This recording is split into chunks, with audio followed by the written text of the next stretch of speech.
বাংলাদেশের এক প্রত্যন্ত গ্রাম, নাম চরআলগা। চারদিকে মাঠ, নদী আর ধানের গন্ধে ভরা এই গ্রামে বাস করত এক গরিব কৃষক। তার নাম হালিম শেখ। বয়স প্রায় ৩৫। তার একটিমাত্র সম্পদ, একখণ্ড পৈতৃক জমি আর একটা ছেঁড়া লুঙ্গি। সংসারে ছিল তার স্ত্রী জুলেনা আর একমাত্র ছেলে রফিক, যার বয়স মাত্র ৮ বছর। হালিম ছিল খুব পরিশ্রমী। ভোরে সূর্য ওঠার আগে সে ক্ষেতের দিকে ছুটত, খালি পেটে লাঙল ধরত। বৃষ্টির দিনে কাদা মেখে, রোদের দিনে তপ্ত মাঠে কোনোদিন কাজ বাদ দিত না। কিন্তু জমি ছোট, ফসল কম, বাজারে দাম পড়ে গেলে লাভ হয় না বললেই চলে। এরপরেও সে হাল ছাড়েনি। এক বছর বড় বন্যা এলো। পদ্মার ঢল এসে তার ক্ষেতের সব ধান তছনছ করে দিল। ঘরের চালা ভেঙে গেল, গরুটাও হারিয়ে গেল জলে। হালিম আর জুয়েনা রাতের পর রাত না খেয়ে কাটালো। ছেলে রফিকের মুখে এক মুঠো ভাত তুলে দিতে না পারলে তার বুকটা হু হু করে কেঁদে উঠত। ঋণ নিয়ে একবার আবার চাষ শুরু করলো হালিম।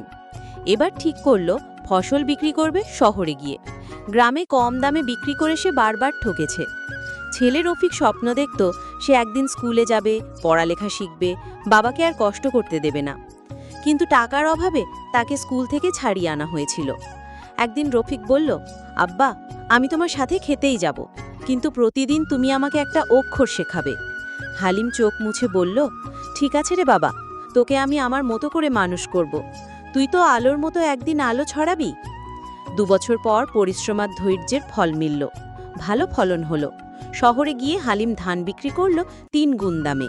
সেই টাকায় ঘরে চালা মেরামত করল, একটা নতুন গরু কিনল, আর রফিককে আবার স্কুলে ভর্তি করালো। রফিক বড় হতে লাগলো।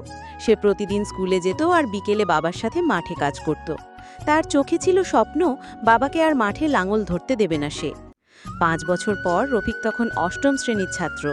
সে উপজেলা পর্যায়ে শ্রেষ্ঠ ছাত্র হয়ে নাম করল। সংবাদপত্রেও তার ছবি ছাপা হলো। গায়ের মানুষ তাকে আর গরিব হালিম বলে না।